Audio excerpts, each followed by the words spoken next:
I am better than him. You created me from fire and him from clay. Power, lust luring people away from righteousness with promises of fleeting pleasure.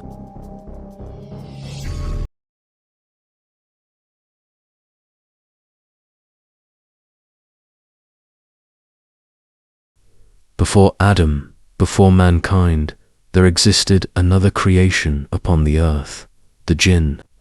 Among them was one whose power and knowledge elevated him above the rest. He ruled with wisdom, his presence undeniable. His name was Iblis.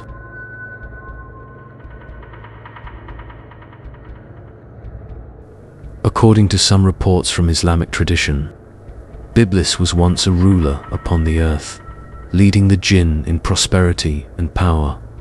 But with great power comes great corruption. Over time, the Jinn grew rebellious, spreading chaos and destruction. They defied the divine order, waging war upon the earth until the heavens decreed their downfall.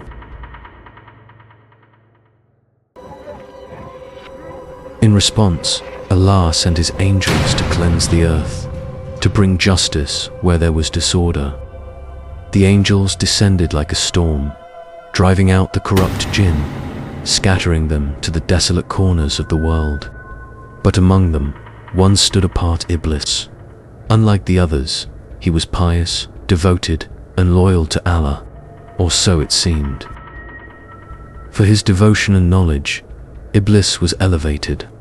He was granted entry into the company of the angels, dwelling among them in the heavens. But deep within him, the seeds of arrogance had already begun to take root. Then came the moment that changed everything. Allah, in his infinite wisdom, created a new being, Adam, the first human. A creation formed from clay, yet honored above all others. The angels were commanded to bow in recognition of Allah's divine will, but Iblis refused. I am better than him. You created me from fire and him from clay. With this defiance, the truth of Iblis was revealed. His years of devotion, his acts of worship, none of it was for love of his Creator, but for pride in himself.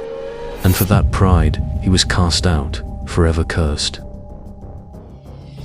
Yet, he was not immediately destroyed.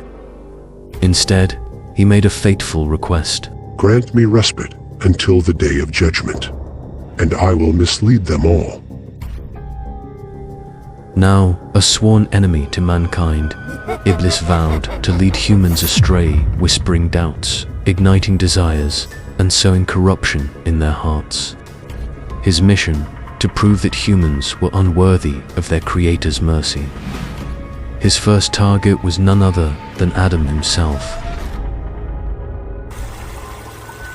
Iblis, now known as Shaytan, took on a deceptive form. He approached Adam and Eve, weaving lies and illusions.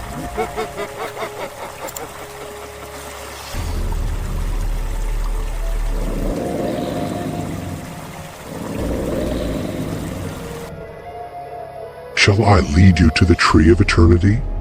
Eat from it, and you will never die. Through his deceit, Iblis achieved his first victory. Adam and Hawwa, deceived by his whispers, were expelled from paradise. But Allah, in his mercy, forgave them, whereas Iblis remained accursed, his hatred only growing stronger.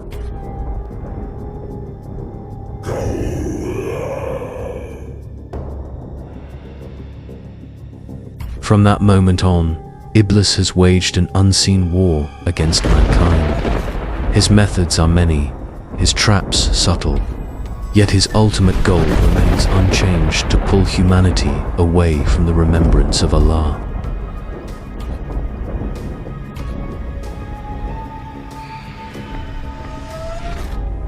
One of his most effective weapons is waswas, the whispers of doubt and distraction.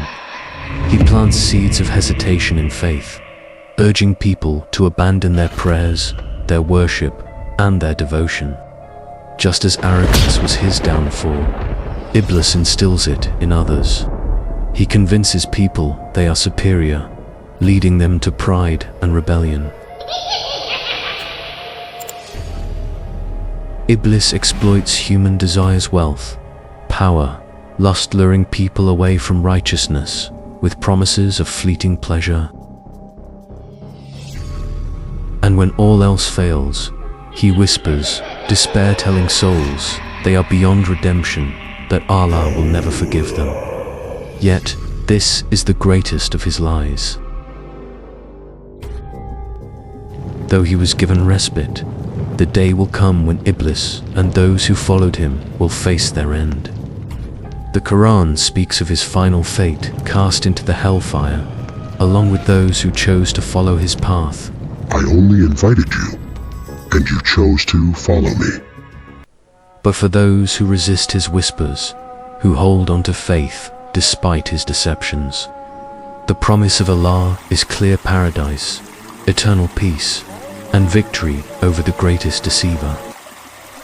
The story of Iblis is not just one of history, it is a lesson for every soul.